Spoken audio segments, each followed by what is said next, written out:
Magandang hapon guys, ayan, magbabalik tayo rito sa ating nakahiligan po. Ayan, mangulikta ng barya at magbigay ng kanilang mga presyo sa ating mga online selling guys. Ayan, sinisipon tayo, excuse me po. Magandang hapon po sa lahat ng kolektor, ayan, magandang hapon po. Ayan, babatiin lang natin ang ating mga tropa dyan po sa Speed po, School po, Construction Site, ayan, Cervantes po, ayan, si Toto po, ayan. Ating mga binabati ang ating mga tropa dyan. At magandang hapon din po sa lahat ng aking mga manonood dito sa ating munting channel guys. Ayan, magbabalik tayo rito ulit kasi may pag-usapan tayong barya guys. Ayan, ang pag-usapan natin barya guys, ayan. Ayan po, noong nagunal po year 2000 po. Ayan, tignan natin to kasi minsan may mga nakikita tayong year 2000 guys. Ayan, year 2000. Ang kanyang year, year 2000. Ayan.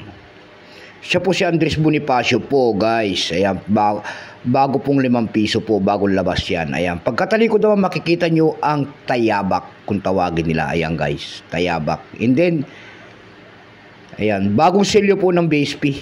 Ayan, nakapalog po ito sa NGC series. Ayan, tignan natin to, pero umiikot pa sa circulation to, guys, ha. Ginagamit pa. Tingnan natin to kung magkano na ang kanyang bintahan year 2000 po. Ayan. Pero pasamantala tayo magpapasalamat muna sa lahat ng ating masugid na tagapagsubaybay dyan dito sa ating munting channel guys. Lalo-lalo na ang aking mga subscriber po dito sa aking YouTube channel. Thank you so much sa inyong mga pag-subscribe po at magandang hapon po sa inyong lahat. And God bless. Maraming salamat din po sa mga masugid kong tagapagsubaybay dyan sa aking FB page. Ayan, thank you so much sa inyong mga nakapalo sa akin dyan. Ay magandang hapon po and God bless din po sa inyong lahat. Ayan, follow nyo po sana ang ating FB page. Ayan. Maraming salamat din po sa lahat ng manonood ko dyan. Yun naman po sana hindi pa po nakapag-subscribe dito sa ating munting channel. Anyayaan ko lang sana kahit malaking tulong na po o bagay lang yung magagawa. Tulad ng pagpindot ng ating subscribe button, like and share.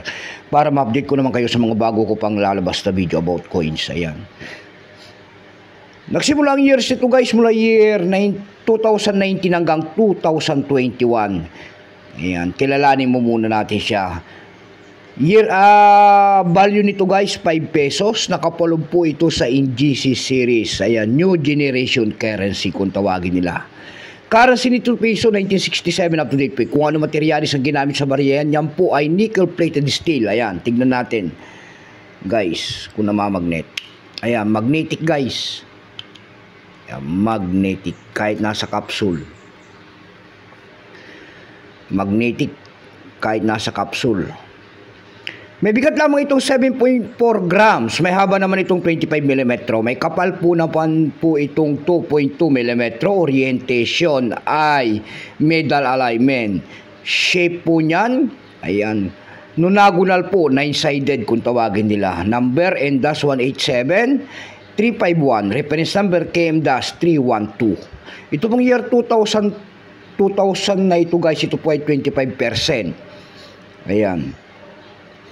Yung kanyang almost uncirculated, mayroon siyang price appraisal po. Doon sa kanyang uncirculated po ay nagpe-presyo po ng 5 pesos and 50 centavos po ang kanyang presyo. Doon sa ating numista. Dako tayo sa kanyang price. Doon sa ating EB.com guys, tingin-tingin tayo kung may mga nagbebenta na nito. Nakakita naman tayo doon guys na nagbebenta nito ng $8. Dako naman tayo sa Carousel PH. Sa Carousel PH guys, meron tayo nakita nagbebenta nito ng 240 pesos.